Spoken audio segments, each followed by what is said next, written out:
হবে না, লোক দেখানোর জন্য মসজিদ হবে। ও বাবা সাহাবীরা, ওই সময় দেখতে পাওয়া যাবে মসজিদ ভর্তি মুসল্লি হবে।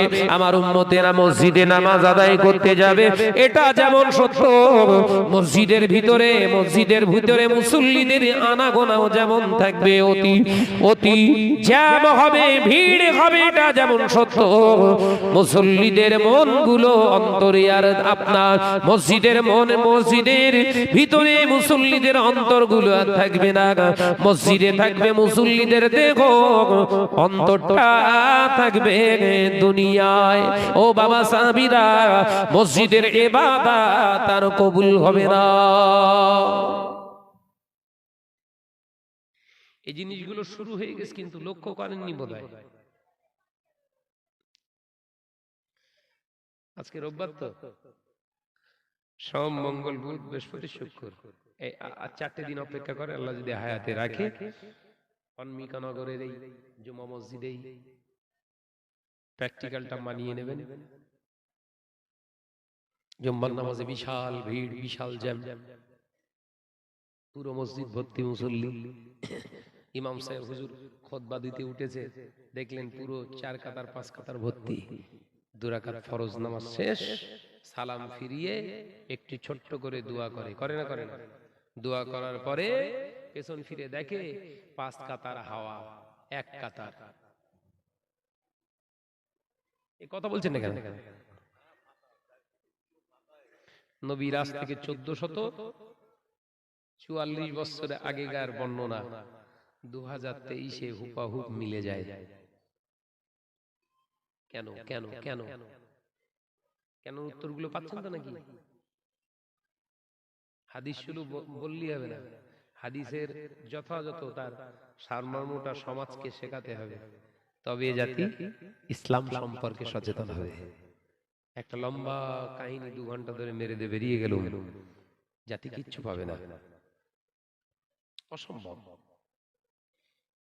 আবার 2 ঘন্টা ধরে একটানা কোরআন শরীফ বললুম, তার অনুবাদটা দিয়ে চলে গেল, কিচ্ছু বুঝতে পারবে না।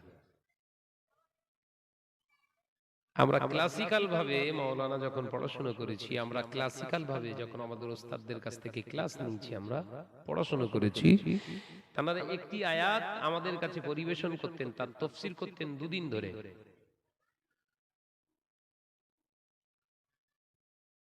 ক্লাসে তাফসীর শেষ হতো না, পুরো বছর শেষ সিলেবাস যেটা থাকতো শেষ হতো না, পুরো বছরটা কেটে যেত। অথচ আমি শাহনাজ এখানে 10টা আয়াত পড়লাম, 10টা আয়াতের শানে নুজুল নেই, প্রেক্ষাপট নেই, সিচুয়েশন নেই, কোন কন্ডিশনে আয়াত নাযিল হয়েছে কিচ্ছু বর্ণনা নেই। এই আয়াতের সার মর্ম আগামী দিনে কি হতে চলেছে এর ব্যাখ্যা হাদিস থেকে দেওয়ার ক্ষমতা নেই, শুধু বাংলা অনুবাদ ফাটাফাট মেরে দিয়ে বেরিয়ে যাও, মর্গে যেত। বিশ্বনবীর কাছে কোরআন অবতীর্ণ হয়েছে বাবা 6666টি আয়াত, 114টা সূরা। এ নজরেরা 6666টি আয়াত নাযিল হয়েছে আমার নবীর কাছে, আল্লাহ নাযিল করেছে। দয়ার নবীর কাছে 8395 দিন ধরে 6666টি আয়াত নাযিল করলে আমার নবীকে আল্লাহ ইচ্ছা করলে গোটা কোরআন শরীফটা একসঙ্গে দিতে পারতেন না? পারতেন তো? হে আমার হাবিব, এই নিন কিতাব।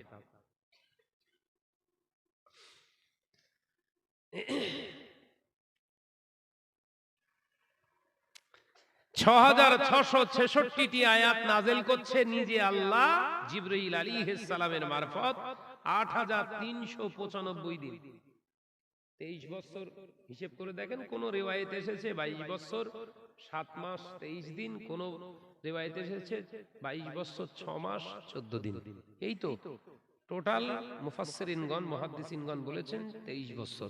তো 23 ইনটু 365 মারেন, দেখেন বের হচ্ছে 8395। আর আয়াত সংখ্যা কত? 6000 666টা। এই 6666টি আয়াত আল্লাহ নিজে নাযিল করলেন। এতদিন ধরে কেন কেন কেন হুজুর? এই কেন উত্তরটা আগে সমাজকে শোনাও, সমাজ এমনি কোরআন বোঝার জন্য আগ্রহশীল হবে।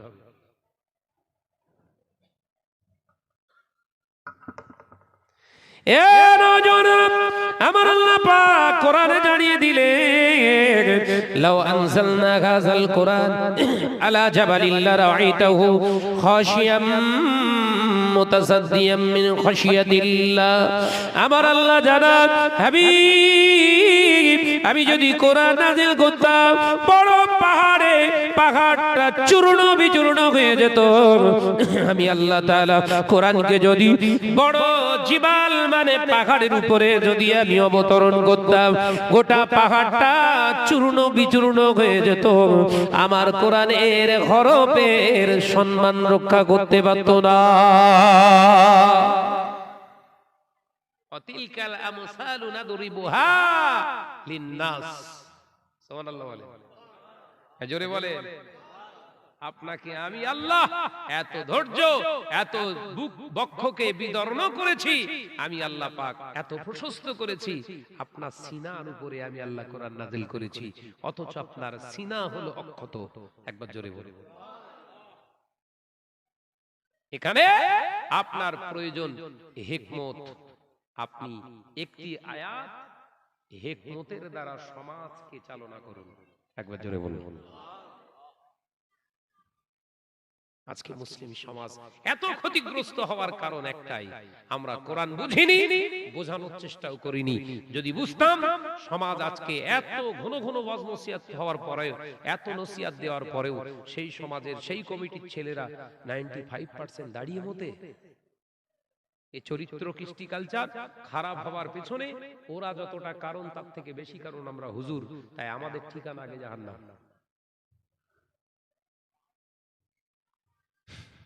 কথা বুঝতে পারছেন তো নাকি? যে ছেলেরা আমাকে মহব্বত করে, ভালোবেসে, আমাকে নজরানা দিয়ে, সম্মান দিয়ে, এত মহব্বতের সঙ্গে সুন্দর খাবার দিয়ে আমাকে ইনভাইট করে এখানে সসম্মানে তুলে দিয়ে ব্যাচ পড়ায়, এদের জন্য কি দিয়েছি আমরা? এদের দিয়েছি কিছু গরম করা কথাবার্তা, সমাজ কিভাবে বিভাজন হবে, দল কিভাবে আলাদা তৈরি হবে, সেই মেডিসিন এখানে দিয়ে গিয়েছি। হয়েছে আমাশা, খাইয়েছি জ্বর, এমনি তো পাগল হবে। পাগল উলমাদ হয়ে ঘুরছি, যে যার পিছনে একটা করে ঝান্ডা। নারায়ে তাকবীর, আল্লাহু আকবার, জিন্দাবাদ জিন্দাবাদ।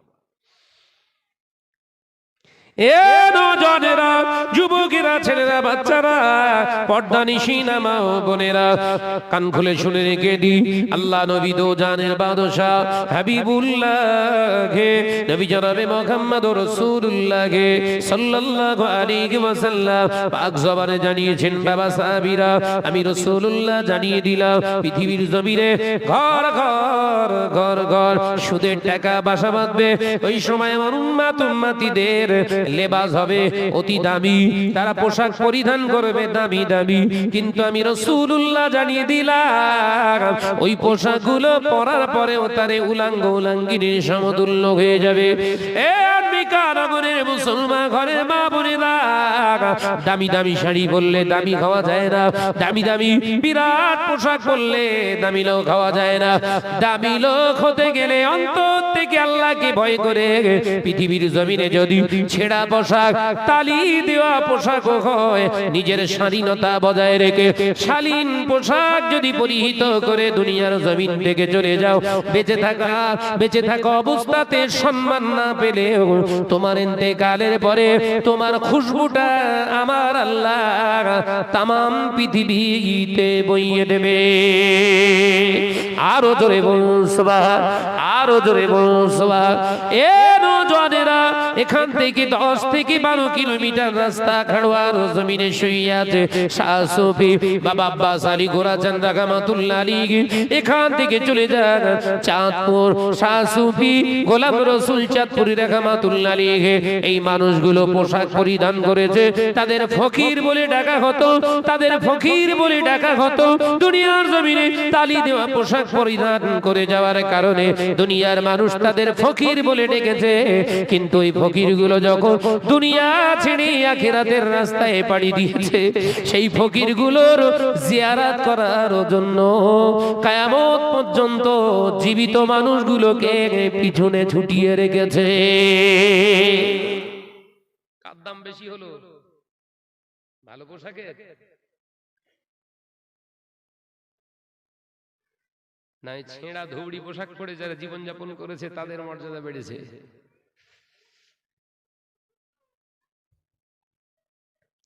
এ নওজওয়ানেরা, একটি কথা মনে পড়ে যায়, আম্মা জান হযরতে ফাতেমা রাদিয়াল্লাহু তাআলা আনহার কথা মনে পড়ে যায়। বিয়ের রাত্রিতে রাসূলুল্লাহ দেখলে আমার ফাতেমা রোনা জারি করছে। আম্মা জান ফাতেমাকে সালাম দিলে, আসসালামু আলাইকুম। ওয়া আলাইকুমুস সালাম ইয়া রাসূলুল্লাহ হাবিবাল্লাহ। আয় আমার ফাতেমা, রোনা জারি করো কেন? চোখ ফুলিয়ে ফেলেছো কেন?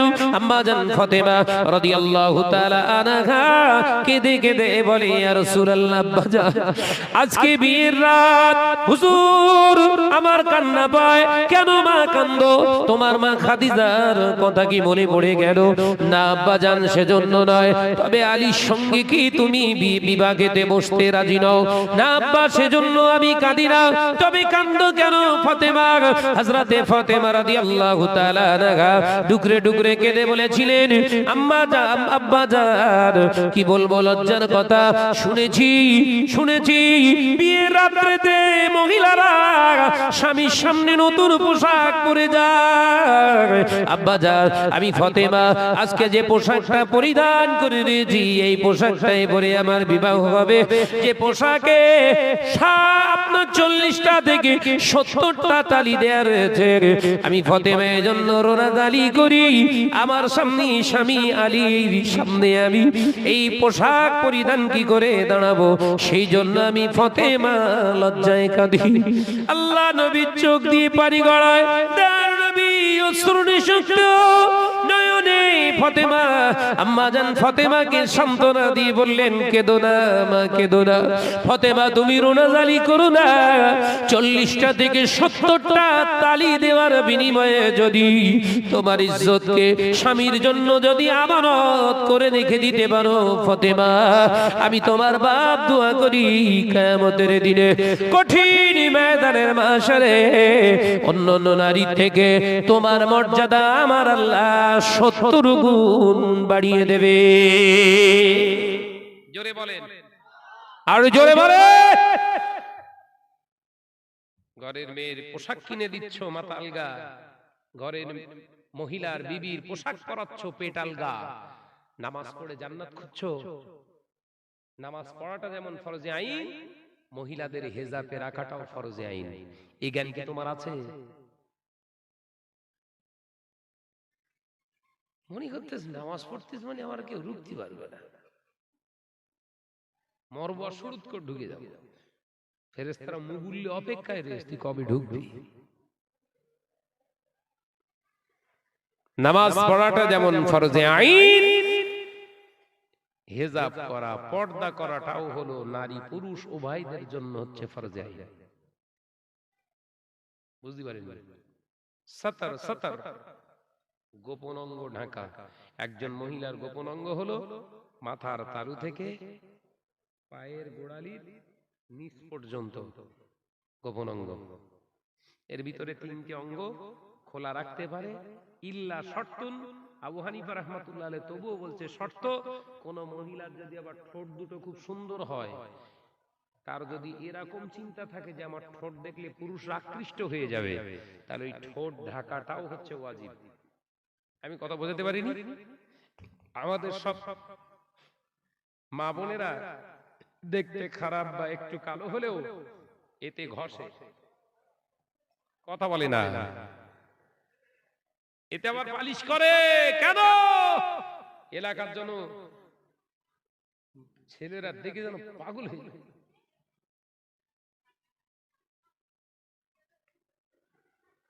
বিশ্বনবী বললেন কিয়ামতের পূর্বের আলামত হলো নারীরা পোশাক পরবে, পুরুষেরা পোশাক পরবে, কিন্তু উলাঙ্গিনীর সমতুল্য, মানে উলঙ্গ হয়ে ঘোরা যা, এই পোশাক পরাতা। মিলিয়ে দেখেন, মিলছে? মিলছে?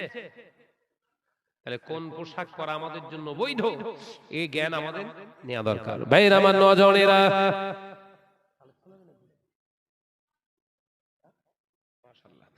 ভাইরা আমার, নজনেরা, যুবকেরা, ছেলেরা, বাচ্চারা, দেখতে পাওয়া যায় আমাদের পোশাকটা হবে কেমন? শরিয়াতি পোশাক।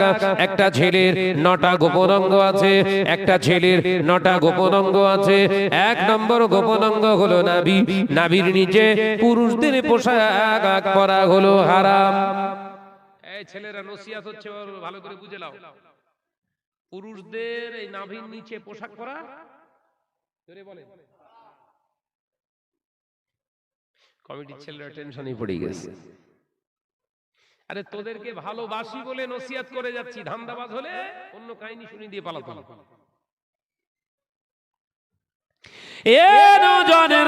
যুবকেরা, ছেলেরা, বাচ্চারা, 2 নম্বর গোপন অঙ্গ হলো এই তল পেট। নাভির নিচা থেকে পুরুষের পুরুষ অঙ্গ পর্যন্ত তল পেট, যেটাকে নিচের বেনি বলা হয়, ওটা হলো পুরুষের 2য় গোপন অঙ্গ। 3য় নম্বর গোপন অঙ্গ পুরুষের পুরুষ অঙ্গটা। 4র্থ নম্বর পঞ্চম অঙ্গ পুরুষের গোপন অঙ্গের সঙ্গে লেগে থাকা পুরুষ অঙ্গের সঙ্গে আরো 2টি অঙ্গ, টোটাল হলো 5টা। 6 নম্বর গোপন অঙ্গ হলো পুরুষের পুরুষ অঙ্গের নিচা থেকে পায়খানার দ্বারের আগ পর্যন্ত, এইটা হলো 6 নম্বর গোপন অঙ্গ। 7 নম্বর গোপন অঙ্গ পুরুষের পায়খানার দ্বার। 8 নম্বর গোপন অঙ্গ হলো এমনি করে পুরুষের একটি হাঁটু। 9 নম্বর গোপন অঙ্গ হলো পুরুষের আরেকটি হাঁটু।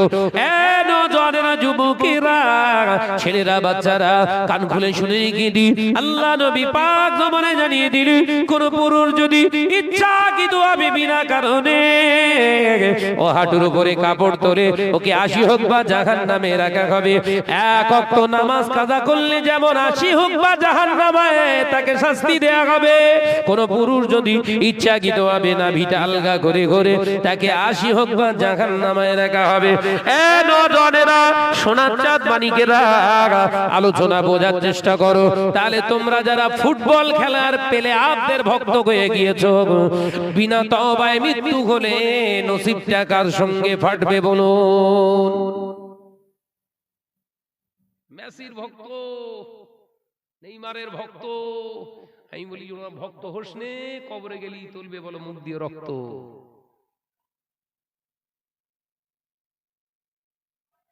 ও নজনেরা, যুবকেরা, ছেলেরা, বাচ্চারা, পর্দানিশীনা মা ও বোনেরা, এই ভালো করে বুঝে নেন আমার মা বোনেরা। একটা মহিলা 30টা গোপন অঙ্গ। 1 নম্বর গোপন অঙ্গ হলো মহিলাদের মাথার চুল। মাথার চুল আলগা করা হারাম। যদি কোনো নারী বিনা কারণে মাথার চুল খুলে দেখায়, তাকে 10,000 বছর জাহান্নামে রাখা হবে। কোন নারীর বিনা কারণে যদি কানে তুল দুটো দেখায়, ওকে জাহান্নামের ভিতরে রাখা হবে। আল্লাহ নবী এক এক করে বর্ণনা করতে করতে বললেন, যে নারীটা ইচ্ছাকৃতভাবে এই পায়ের গোড়ালির গাঁটটা, গোড়ালির নেপুর গাঁট যেটা গোড়ালি বলা হয়, ওর উপরে কাপড় তুলে যে নারীরা পরে, কাপড় পরে, কিয়ামতের দিন ওই গোড়ালির গাঁটটাকেও কেটে জাহান্নামে দেবে। এ পর্দানিশীনা মা ও বোনেরা, আমি আপনাদের ভাই শাহরাজ বলে যায়, আপনাদের 30টা গোপন অঙ্গ আছে। ওই 30টা গোপন অঙ্গের 30 নম্বর গোপন অঙ্গটাই হলো গোড়ালির গাঁট, যার উপরে কাপড় পরা মহিলাদের জন্য হারাম। দু একটা মেয়ে ছেলে আমাদের ঘরের ভাবিরা কাপড় পরে যেন মনে হয় কাঁচা মারলি ভালো হয়। ছেলেরা বোধহয় অত ওই রকম করে লুঙ্গিও পরে। কথা বলছেন না কেন? সাবধান হন। আপনার আমার ঘরে আপনারা হলেন রত্ন, আপনাদের মূল্য অনেক, সেই মূল্য জিনিস রত্নটা বেদামি হবেন না। আজকে সমাজে দেখি দোকান পাশার বিভিন্ন জায়গায় মহিলাদের আগে বসানো আছে। একটা গাড়ি কিনতে যাবেন শোরুমে, ও প্রথম চেয়ারে বসে দিয়েছে, গাড়ি পরে দেখিস কোন, গাড়ি পরে দেখিস কোন, আগে ম্যানেজার দেখ, রিসেপশনে বসিয়ে রেখেছে। এই কথা ঠিক না ভুল জোরে বলে? তার মানে ওদের সম্মান ছিল আসমানে, আসমান সম পরিমাণের সম্মান। সেই সম্মান এখন সকলের সামনে বিজনেসের আপনার উপকরণ হিসাবে ব্যবহার করা হচ্ছে। দাম আছে, আর দাম আছে, সাবধান হন। মুহাম্মদের সঙ্গে দরুদ আল্লাহুম্মা বলো না, ওই ইসমাইল ভাই করে, হ্যাঁ ইসমাইল ভাই, আমি ওয়াজ করে যাই, সমস্যা হয়ে যাবে, 15 মিনিট কালেকশন হবে না, লাস্টে লস হয়ে যাবে। আর জোরে আল্লাহুম্মা সাল্লি আলা ভাই এসছে, চলে এসছে। একদিন তোমারি নাম মসজিদে হবে এলান, হবে না হবে না? মসজিদে নাম এলান হবে না, কার কার হাত তোলেন তো। ও কসির মাদেও হয়, কসির মাদেরও। একদিন তোমারি নাম মসজিদে হবে এলান, তৈরি থেকো তৈরি রেখো কবরের মাল সামান। জোরে বলবেন না, জোরে হলো না, আর জোরে হলো না। একদিন তোমারি নাম মসজিদে হবে এলান, আল্লাহুম্মা সাল্লি আলা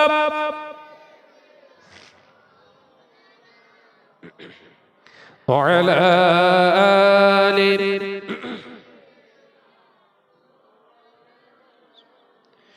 বন্ধু স্বজন আত্মীয় পরিজন পরিয়ে তোমার নতুন কাফন, বন্ধু স্বজন আত্মীয় পরিজন পরিয়ে তোমার নতুন কাফন, নিয়ে যাবে ওই কবরে থাকবে না কেউ আপন।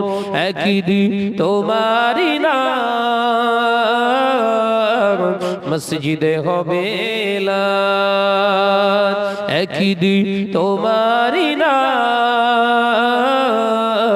মসজিদে হবে এলান, তৈরি থেকো তৈরি রেখো কবরের মাল সামান। জুড়ে হয়, জুড়ে বলে একদিন তোমারি নাম মসজিদে হবে এলান, আল্লাহুম্মা সাল্লি আলা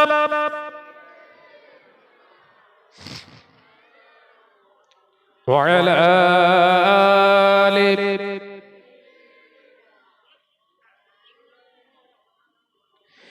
টাকা কড়ি গাড়ি বাড়ি থাকবে না কেউ সঙ্গে তোমার, টাকা কড়ি গাড়ি বাড়ি থাকবে না কেউ সঙ্গে তোমার, থাকবে সেদিন সঙ্গী হয়ে নূর নবীর সুন্নাহ।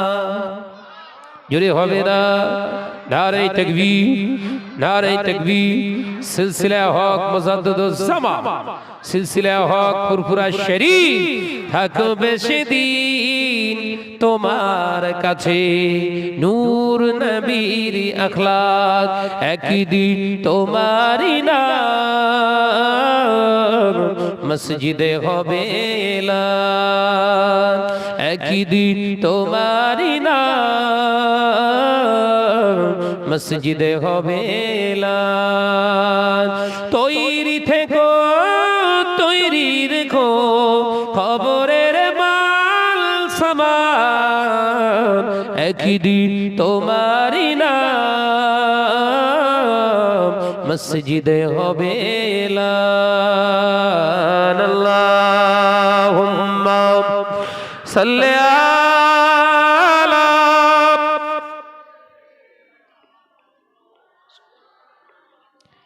ওয়া আলা আলি।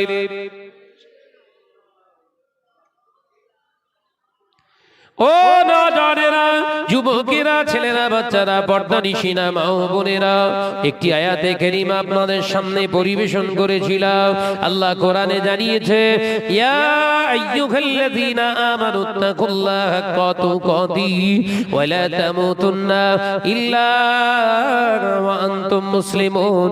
আমার আল্লাহ কোরআনে জানিয়েছে, এই তোমরা যারা ঈমান এনেছো, আমানতু বিল্লাহি ওয়া মালাইকাতিহি ওয়া কুতুবিহি ওয়া রাসূলিহি ওয়াল ইয়াউমিল আখির, আমি আল্লাহ পাক তোমাদের জানিয়ে দিচ্ছি, শুনে নাও ও ঈমানদার ওয়ালারা, ও ঈমান আননেওয়ালা ঈমানদারগণ, বান্দা বান্দিরা, আমি আল্লাহ বলছি, ঈমান আনার পরে তোমাদের কাজ হলো আমি আল্লাহ আমাকে ভয় করা। পৃথিবীর জমিনে যদি আমাকে ভয় করো, তুমিনুনা বিল্লাহি, আমার প্রতি যদি ঈমান আনো, আমি আল্লাহ বলছি, শোনো, আল্লাহু লা ইলাহা ইল্লা হুয়াল হাইয়ুল কাইয়্যুম, পৃথিবীর জমিনে সেই আল্লাহ, আমি হলাম সেই রব, সেই শ্রেষ্ঠ, সেই স্রষ্টা। পৃথিবীর জমিনে সবাই যখন ঘুমায়, আমি আল্লাহ আমি ঘুমাই না।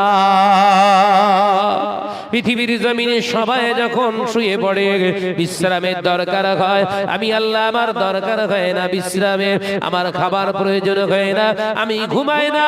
শুধু তাই নয়, আমার প্রতি ঈমান আনার পরে তোমরা ঈমান এনেছো, ও মালাইকাতিহি, আমার ফেরেশতারা, আমার বান্দা বান্দীরা, তোমরা যারা ঈমান এনেছো, আমি আল্লাহ সাবধান করে বলছি, শোনো, শুনে রেখে দাও, কিরামান কাতিবিনা ইয়ালামুনা মা তাফআলুন, তোমাদের কাছে আমি আল্লাহ দুটি ফেরেশতা রেখেছি, যারা লেখে নোট করে। তোমরা যেখানেই যাও, যেই অবস্থাতেই থাকো, টোটাল চিত্রটা আমার ফেরেশতারা অবলোকন করে। দুনিয়ার জমিনে এই ভয় তোমাদের ভিতরে যদি আনতে পারো, মোবাইলে ফ্রি টক টাইমে বেগানা পুরুষের সঙ্গে অবৈধ সম্পর্ক করতে পারবে না। এই ঈমান যদি আমি আল্লাহ আমার প্রতি ঈমান আনো, জীবনে কোনদিন গোপনে গোপনে পরের বিবির সঙ্গে অবৈধ মেলামেশা করতে পারবে না। আমি বলছি, এই ভয় ঈমানের উপরে যদি প্রতিষ্ঠিত করতে পারো, নাজাত পেয়ে যাবে। এই ঈমান আছে, নামাজ আছে, এই ঈমান নেই, কথা বলছেন না কেন? আমরা বিশ্বাস করি যে আমার আল্লাহ সব দেখতে পান। আর এই বিশ্বাসটাই যদি থাকে আমাদের অন্তরে, আল্লাহর কসম, আমরা জীবনে পরের জমিনে ভাগরা করতে পারবো না, পরের তোহমত দিতে পারবো না, পরের নামে আপনার বিভিন্ন রকমের পরের বিরুদ্ধে ব্লুপ্রিন্ট তৈরি করতে পারবো না, কি করে ওরে সাইজ করা যায় এই চিন্তা মাথায় আনতে পারবো না। কারণ আমার ঈমান, আমার আল্লাহ সব জানতে পারে। কথা বুঝতে পারছেন নাকি? এই বিশ্বাসটাও যদি রাখি, ও মালাইকাতিহি, আমার আল্লাহর ফেরেশতাদের প্রতি আমার বিশ্বাস আছে, কিরামান কাতিবিন, কথা বলে না কেন? আমার আলোচনা অসুবিধা হচ্ছে কি বাপ? একদম গোদা বাংলায় ওয়াজ করছি, ঈমানটা ঠিক করুন আগে। আপনি ঈমানটা আনেন যে আমার আল্লাহ সবকিছুই আল্লাহর অবলোকনে, আমার আল্লাহ সবকিছুই দেখতে পান, সবকিছুই জানেন, বোঝেন। এই ঈমানটা আনেন, আমার আল্লাহ তার সাথে ফেরেশতাদেরকেও রেখেছেন আমার সাথী হয়ে, আমার সঙ্গী হয়ে ঘুরছে, আমার সবকিছু তারা লিখছে, নোট করছে। রাতের অন্ধকার, দিনের আলোতে, কি পাহাড়ের উপরে, পাহাড়ের গুহায়, কি প্লেনের উপরে, কি কারো আপনার পার্কের ভিতরে কি করছে।